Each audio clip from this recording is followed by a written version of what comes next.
Hey, Shalom Akim, Yahabashim Shabrak Dumbashim Kal Kadash. Want to start off by saying, Call hello, Yahabashim Shai, call hello, Yahabashim Shai.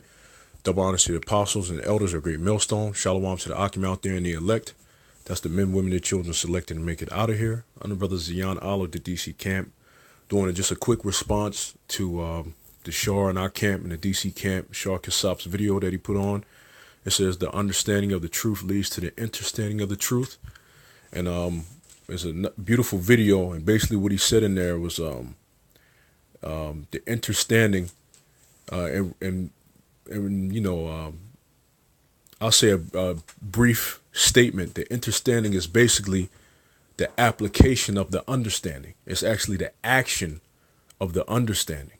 Okay, all right. For example, when you look up under and standing, under meaning sub and standing is stance. It's the substance of the truth.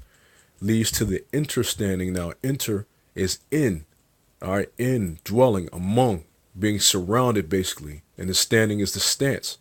So in the spirit, the interstanding is actually the action and the application of the understanding, all right?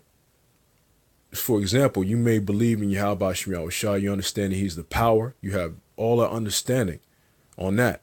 But the interstanding is what? You doing the actions. You praying to the Heavenly Father. You doing things behind closed doors that people don't see, but you're doing it. Why? Because you're acting upon the understanding. All right? The interstanding is actually you living in this truth, man. Wholeheartedly. Living that faith out. All right? Standing in, you actually living that faith out. That's the interstanding. All right? But I wanted to get a few scriptures and then a few examples, like I like to do, of our forefathers in the ancient world who perform some interstanding. All right, let me get just a couple of scriptures. All right, this is when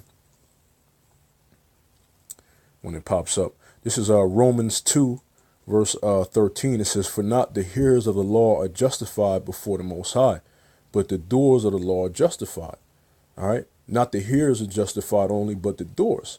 So when you do something, it's an action. I'm gonna look the word up. All right. Slakia, let me look up this word doer. A maker, a producer, a doer, a performer. All right. You're performing. All right. You're actually, it's an action. So you're actually doing. That's actually living in the truth, living in the faith. All right. It's more than just, you understand and you realize it. You're actually living it out, man. All right. And to back that up, it goes to the one in James. All right. This is James 1, verse 22. It says, but be ye doers of the word and not hearers only, deceiving your own selves, man. All right, you're being a doer. You look, once again, doer deals with performing. It's an action. All right, you're actually living in it, man. All right, you're living in it. Get Galatians 3 and I'll read verse 6. It says, even as Abraham believed Yahweh Shema Shai, and it was accounted to him for righteousness. All right. See, he believed. All right. He had the understanding Yahweh Shema Shai. He understood. But, he performed the action that further backed up his understanding. He did the action. He was dwelling in it. When the Heavenly Father told him to do something, he did it. And guess what? There was his only son that came from him, man. All right. It came through him through Rebecca, I'll say. All right, because of course you had through Abraham you had Ishmael and you had the other sons. But back then, when Abraham was old, he didn't have an heir. He didn't have a son under him. But the Heavenly Father allowed that to happen, and he had Isaac. So he was about to go sacrifice Isaac. It was hard on him. But he was doing it. Why? Because he wholeheartedly believed in the Heavenly Father. It was the interstanding of the understanding. He was actually living it. All right. This is verse 11. I'll just jump down to verse 11. It says, but that no man is justified. When you look up justified, it means to make righteous. Now we know that righteousness and being made righteousness is of the law. But furthermore, now righteousness is what? Is what? The faith, the law of faith. All right. That's what righteousness is now, because you can't keep the laws 100%. You never could. So true righteousness is what? Really believing in Yahweh Shem Shai. You're actually interstanding. You're actually doing it. It's an action. All right. But that no man is justified by the law in the sight of the Most High, it is evident. For the just shall live by faith. All right. Let's look up that word live. All right. The Greek word there is zal. All right. Let me see. All right. Go to the Strongs. Yeah. Life. Lively. Quick. All right. That's how the just is going to be, by quickened, made lively by faith, man. All right. Living in it. All right. I thought it was another word I saw in here, but pretty much the point, man. You're actually living in it. You being made alive by faith, man. All right. That's the action. All right. Now I'm gonna get examples of forefathers actually what? Living in faith, man. Actually living in the faith. All right. Get the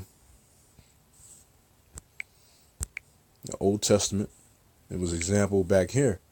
It says Daniel 3 in verse 17. Now it says, now you know this was the three holy children, like in the Apocrypha, Shadrach, Meshach, and Abednego. Okay, and it says, this is Daniel 3 verse 16. It says, Shadrach, Meshach, and Abednego, or Abednego, answered and said to King, O Nebuchadnezzar, we are not careful to answer thee in this matter.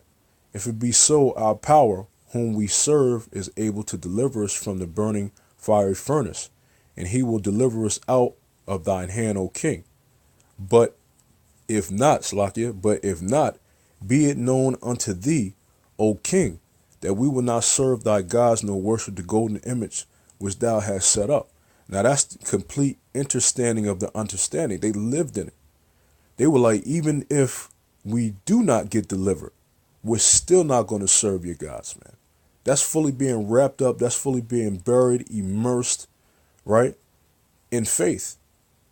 All right, that's the understanding of the Slakia. That's the understanding of the understanding, being fully immersed in it, man. Actually living in it, partaking in it, not just talking about it, actually being about it, living it, man. All right. There's another one in what was it, Acts the 5th chapter? I think it was towards the end. Yeah, this is Acts 5 verse 38. And now I say unto you, refrain from these men and let them alone. For if the counsel or this work be of men, it will come to naught. But if it be of the Most High, ye cannot overthrow it, lest haply ye be found even to fight against the Most High. And to him they agreed.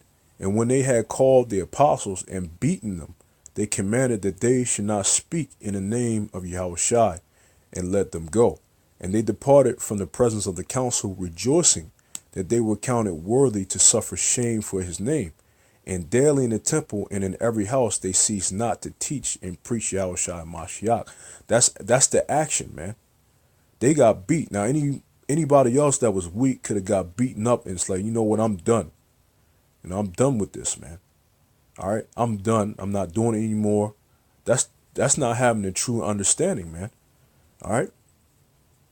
But since they had the true understanding that Yahweh Shem Shah is the power, that the Heavenly Father is the power, and his Son is the deliverer of Israel, all right, they continue to what? Teach in that name. All right, they continue after they were persecuted. They were immersed in it. They lived in it, man. All right. So I just wanted to do a quick response to that video and give examples of our forefathers actually being immersed and living in it.